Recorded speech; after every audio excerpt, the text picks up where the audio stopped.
Row crop tractors. Early in 1930, Oliver Company. This design essentially produced a tricycle tractor. The closely spaced front wheels allowed the tractor to move easily down the rows of corn or soybeans. A row crop tractor could cultivate the field as well as plow it. Through the 30s, row crop tractors became more and more popular. Rubber tires. In the early 30s, all tractors had steel wheels with lugs jutting out of them. These tires had good traction in the field, but they rode roughly and put divots in the paved roads. It wasn't until orange growers in Florida got fed up with steel lugs damaging the roots of their trees that farmers began experimenting with rubber tires. Rubber tires, of course, were used on almost all cars. They were more powerful, gave better gas mileage, kicked up less dust, and were more comfortable than the steel wheels. Before long, large truck tires were being shipped in quantity to Florida, and tire companies took note. In 1931, B.F. Goodrich Company brought out a rubber tire mounted to a common steel rim for tractors. Other companies followed, and demonstrated that rubber tires had just as much traction as steel ones. By 1933, tractor companies began offering models with rubber tires already mounted on rims. Blacksmith shops did a growing business retrofitting steel wheels to rubber ones. By 1940, 95% of new tractors were on rubber wheels. Three-point hitch. In the 1920s, hooking up an implement like a plow to a tractor was a major task. Farmers had hoists and helpers and invented ways of getting heavy implements hooked up. Each manufacturer had its own ways of hooking implements to their tractors.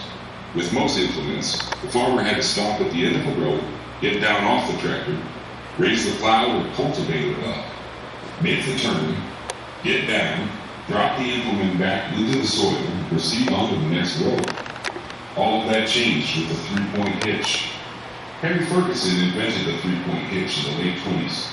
His Ferguson Round Type A was the first tractor to offer the system in 1936. Later, Henry Ford agreed to put it on his new Ford 9N tractor. The three-point hitch was put together using a combination of linkages, two on bottom and one on top, and hydraulics. With the Ferguson system, farmers only had to back up to the implements, hook it up, raise it up with hydraulic hoists, and off they went. The hydraulics also made it easy to raise the implement at the end of a run, turn around, and drop it back down. Humans have been tilling the soil for around 12,000 years. For much of that time, the work was done by hand, later by the beasts of burden.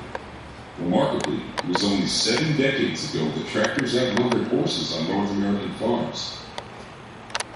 Not long after the automobile staked its claim in America, the tractor followed closely behind.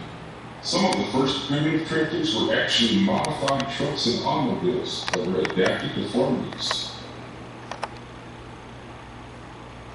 Previously, with the use of horses and oxen, farmers spent much time preparing the animal for the day's work. Animals needed to be fed and watered. They needed to be harnessed before plowing, and the harnesses had to be removed after plowing. The barn where they lived needed to be cleaned. Also, after a few hours, the animals got tired and needed to rest. Tractors did not need all of the extra attention and could be used for 12-hour days. Tractors had worked their way into the landscape and had gained acceptance on the American farm.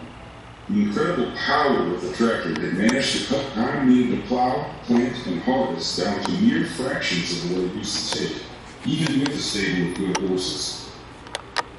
Tractors were still relatively simple machines. None of the first tractors had starters, lights, generators, or batteries in them.